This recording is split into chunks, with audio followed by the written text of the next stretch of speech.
I've had the most magical life. It was not what I expected. It was not at all what I dreamed about. But wow, I wouldn't trade it for anything in the world. These are the words of Linda Evans, the iconic star of Dynasty, who at 82 years old is living a life that will leave you absolutely stunned. From earning $100,000 per episode in the glitzy world of Hollywood to chopping her own wood in the middle of nowhere, Linda's journey is nothing short of extraordinary. She walked away from the spotlight, moved to a secret hideout in Washington, and completely disappeared from the public eye. But that's not even the craziest part of her story. At 74, she was arrested. At 79, she made a shocking comeback.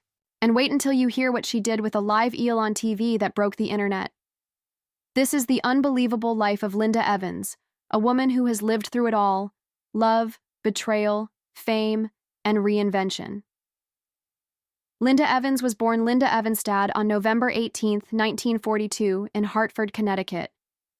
Her Norwegian heritage was a big part of her identity.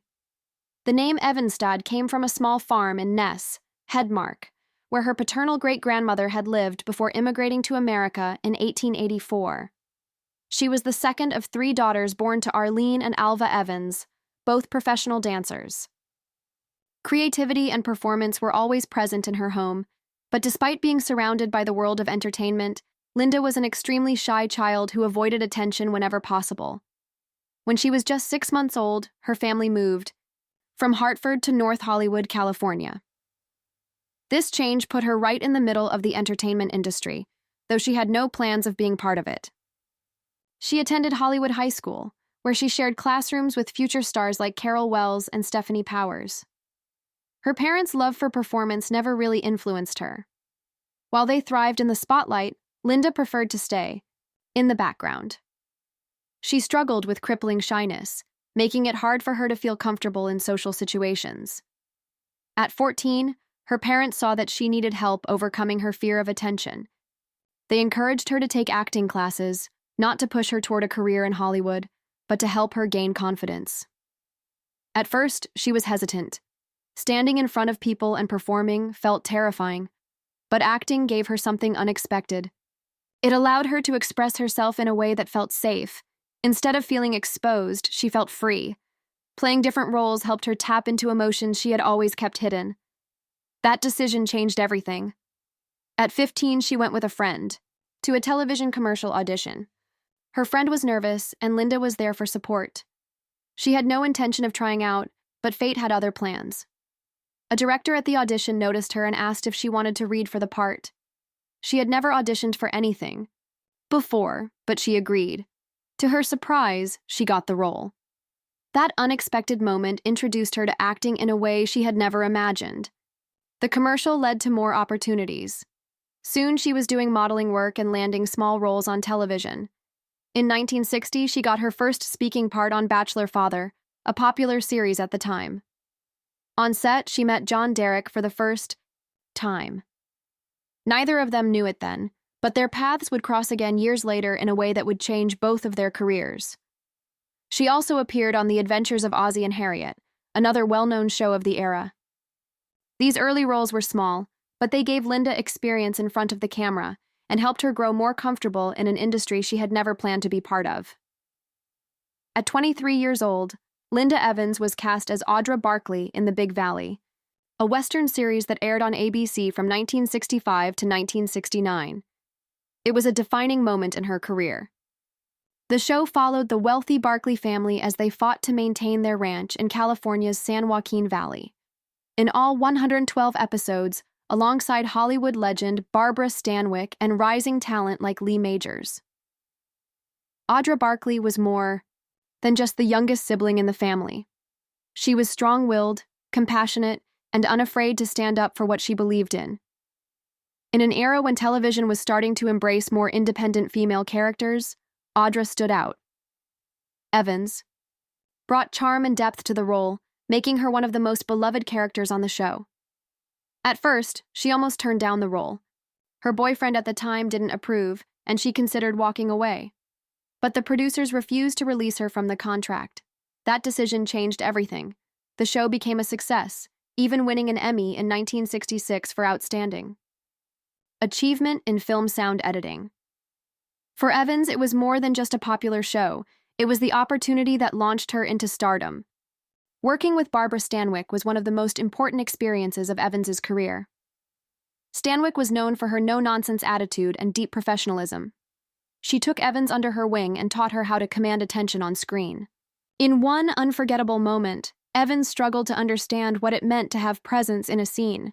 Instead of explaining, Stanwyck kicked her onto the set in the middle of filming. The lessons stuck. Evans later credited that moment with helping her find confidence as an actress. Their bond went beyond acting. During the show's run, Evans's mother passed away. Stanwyck became a source of comfort, even telling her, "I'll be your mom now." That simple statement meant everything. More than just a mentor, Stanwyck was a guiding force in Evans's life. She taught her the importance of discipline and hard work, values that Evans carried throughout her career. When The Big Valley ended in 1969, Linda Evans was already a well-known name in television. In the mid-1970s, Linda Evans took on bold and unexpected roles, stepping away from the wholesome image she had built on television.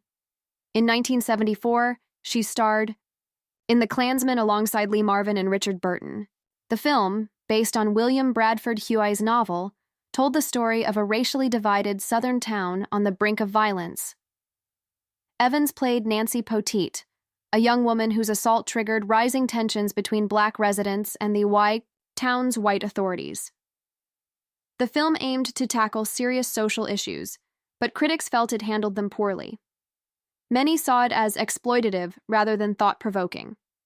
Despite the backlash, The Klansman remained significant for its raw depiction of race relations in a volatile era. It also marked one of O.J. Simpson's first acting roles, adding to its historical curiosity.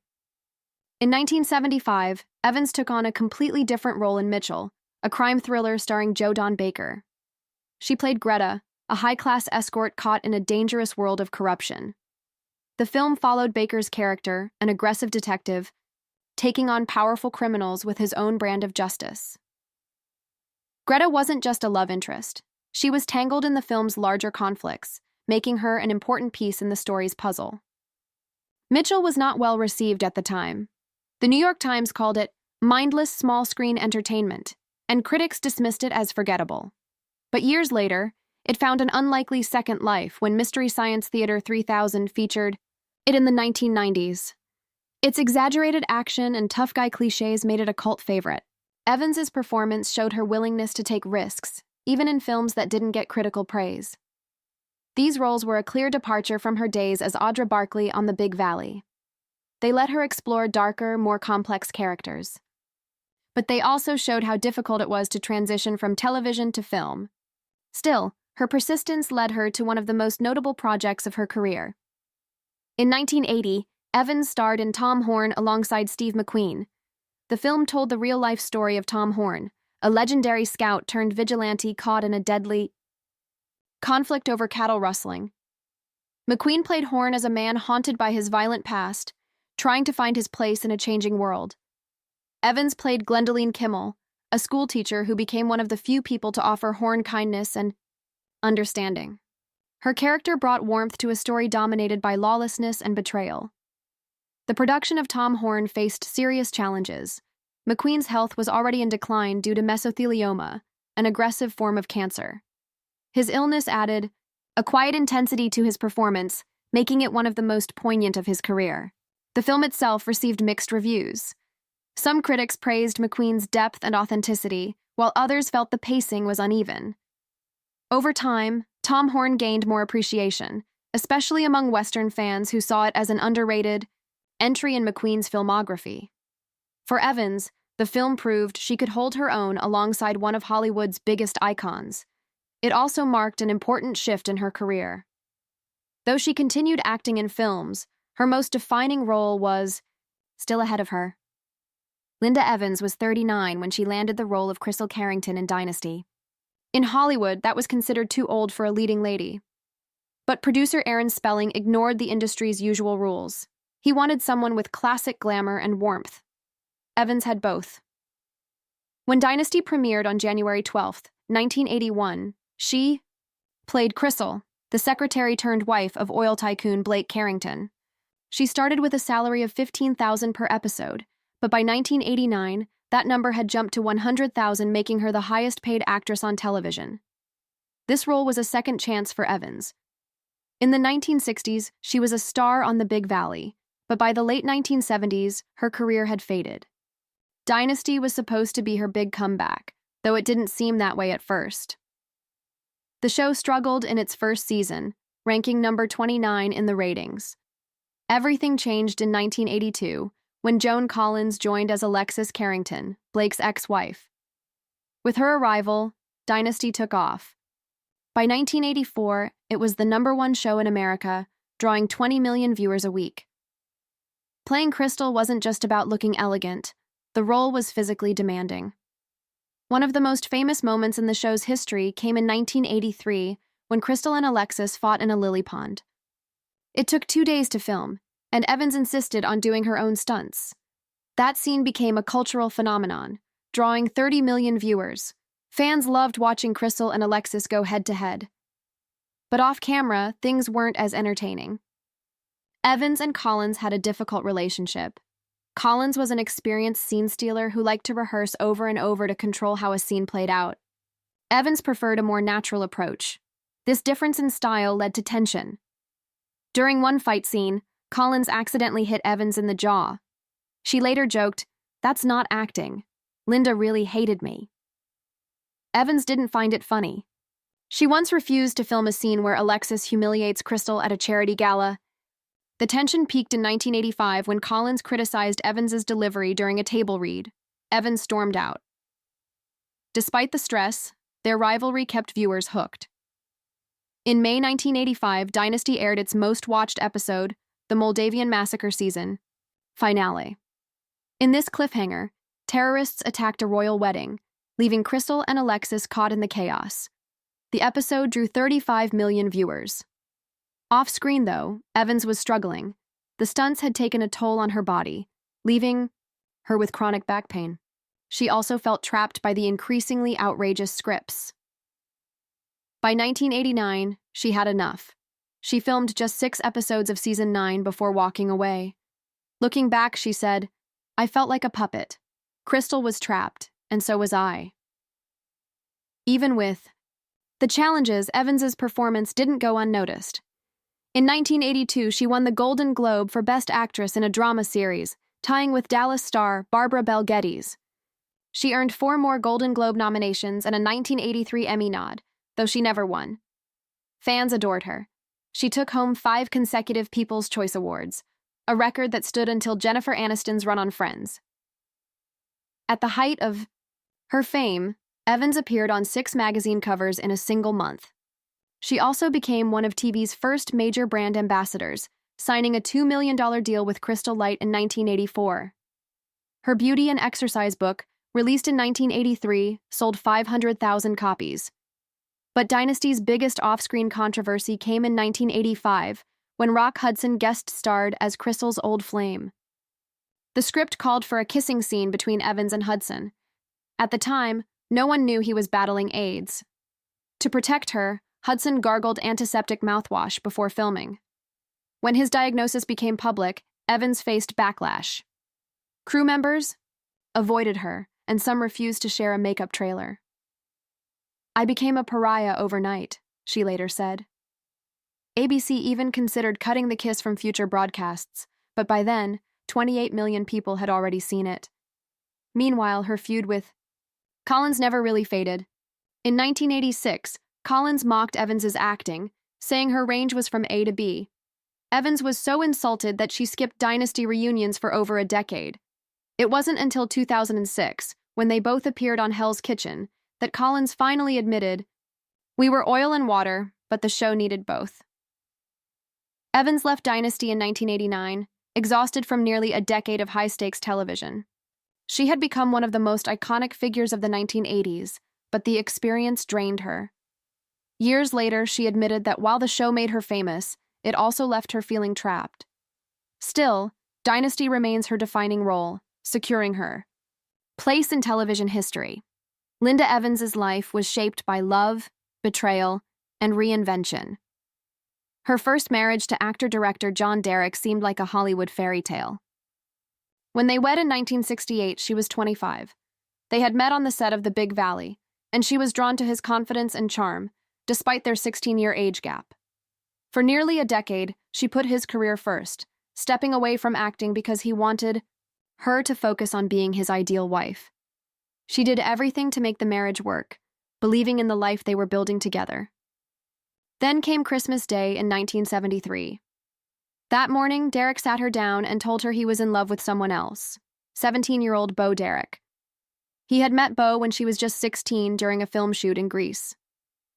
The affair had started while she was still underage, so to avoid statutory rape charges in California, he stayed in Europe with her until she turned 18.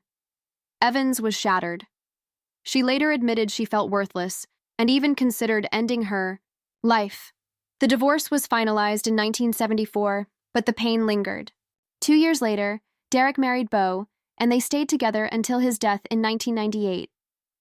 As devastating as it was, that betrayal changed Evans's life in ways she never expected.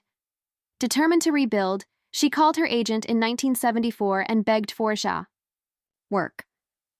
She had been out of the industry for too long, and many warned her that Hollywood had moved on without her. She refused to accept that.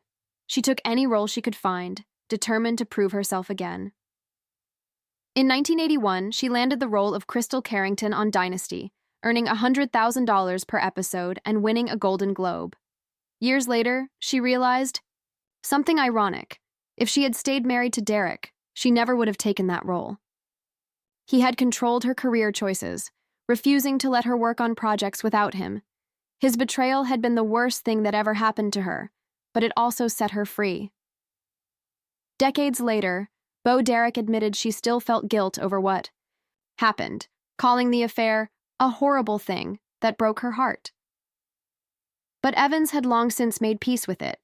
Instead of holding on to anger, she forgave Bo, and the two even became friends. "I don't stop loving people just because I'm not with them," Evans once said. "I just love differently." Her second marriage was supposed to be different. In 1975, she married Los Angeles real estate mogul Stan Herman. After the chaos of her divorce, she wanted stability, and Herman seemed like the perfect partner. He helped her recover financially, teaching her investment strategies that turned her into a self-made millionaire. But while their financial partnership thrived, their marriage didn't. Herman wanted a traditional homemaker, while Evans had rediscovered her love for acting. Their lifestyles clashed, and by 1979, they divorced. Unlike her first husband, Herman remained a lifelong friend. He gave her their Beverly Hills home, where she lived for decades, and continued advising her on finances. In 1986, when he was diagnosed with thyroid cancer, Evans was the first person by his side. She even considered remarrying him as she cared for him during treatment. A close friend at the time said, having her back in his life is the best medicine he could get. Though their romantic relationship ended quickly, his influence lasted a lifetime. He had given her the financial knowledge she needed to negotiate massive contracts during Dynasty, turning her into one of television's highest-paid actresses. Despite the love and respect they had for each other, their divorce left Evans disillusioned with marriage. She later admitted, "I was tired of being a housewife. Now that both Stan and I are successes, the thought of settling down is appealing." But she never did. After 2 failed marriages, she embraced independence instead. By the late 1980s, after leaving Dynasty, she made a dramatic choice. She walked away from Hollywood, bought a secluded lake house in Washington state, and disappeared from the public eye. For the first time in her life, she didn't have to please anyone. She chopped wood, grew vegetables, and stopped worrying about how she looked. "I no longer had to worry about how I looked," she said, reflecting on the Botox and wigs she had relied on during her relationship with musician Yanni. But life away from the spotlight wasn't always peaceful. In 2006, she suffered a slipped disc that left her in chronic pain. The agony was so intense that she considered suicide. At the same time, her sisters were facing life-threatening illnesses. It was one of the darkest moments of her life. I really understood why people say, Maybe I don't want to live, she later admitted. But she survived. Through it all, she developed a new outlook. Every painful experience had a lesson. I learned I deserved better, she said.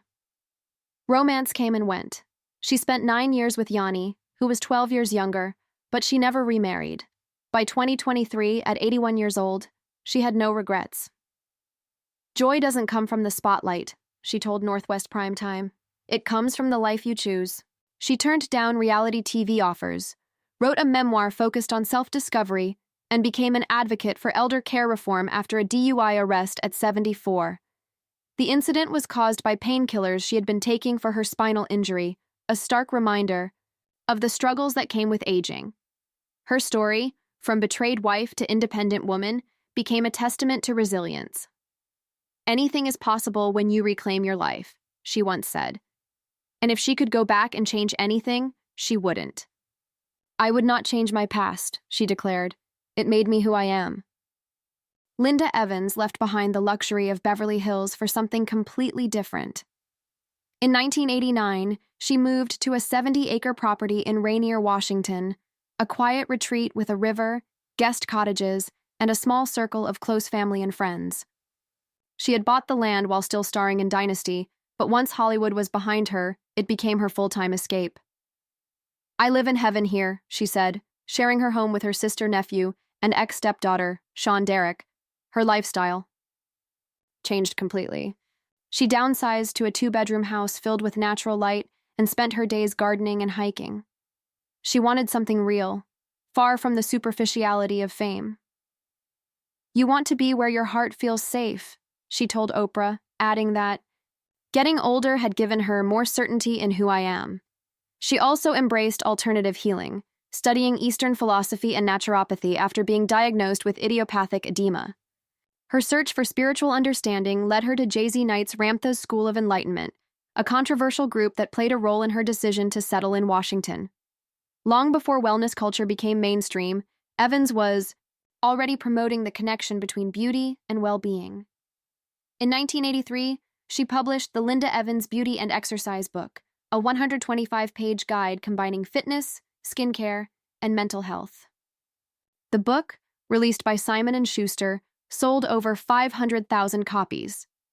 It included step-by-step workouts, skincare routines, and affirmations like, "Beauty begins within." She collaborated with her ex-stepdaughter, Sean Catherine Derrick, on the project, introducing ideas like intuitive eating and meditation, rare concepts in the fitness culture of the 1980s. In 1992, she took her wellness philosophy further, launching Linda Evans Fitness Centers, a chain of women's gyms run by CEO Mark Golov. The centers focused on holistic health, featuring aerobic classes set to music by her then-partner, Yanni. Though the gyms eventually closed, Evans remained committed to health and beauty, later hosting infomercials for Rejuvenique, an electric facial toning mask. I wanted to help women feel strong, not just look strong, she said, proving that for her, fitness was about more than appearances. In 2009, at 66, Evans did something no one expected. She won Hell's Kitchen, becoming the oldest champion in the show's history. The UK audience watched in shock as she defeated comedian Adrian Edmondson in the live finale, drawing 5.8 million viewers. What made her victory even more surprising was that she had no professional cooking experience. Her culinary skills were mostly limited to home cooking and memorizing recipes for Dynasty kitchen scenes. Her start on the show was rough. Head chef Marco Pierre White kicked her out of the kitchen on the first day for overcooking scallops, telling her, "You're not ready to hold a pan." The physical challenges were just as intense. During a fish market challenge, she became the first contestant to kill a live eel with her bare hands. "I volunteered to learn, even if it meant becoming a murderer," she later admitted. Her comeback moment came during a pasta challenge judged by Mario Batali. Her lobster and truffle ravioli outperformed dishes from trained chefs, proving she wasn't just a novelty contestant. White later praised her unshakable elegance under fire, a sharp contrast to younger competitors like Bruce Grobbelaar, who quit, and Anthea Turner, who was eliminated for poor knife skills. Evans donated her $100,000 prize to charity, but Her real victory was cultural. She became Hell's Kitchen's most unexpected winner and sparked a 237% increase in Seattle tourism inquiries from UK fans. At 79, Evans returned to acting after an 18-year break, taking on a powerful role in Swan, Song 2021. The indie film, which premiered at SXSW, cast her as Rita Parker Sloan, a retired opera diva confronting old age and lost fame. The role was personal. She drew from her struggles with chronic fatigue syndrome in the 1990s to bring authenticity to her performance. Working alongside art house veterans like Udo Kier and Jennifer Coolidge, Evans delivered a striking performance. One scene in particular stood out, a single 90-second take where her character applied makeup with trembling hands.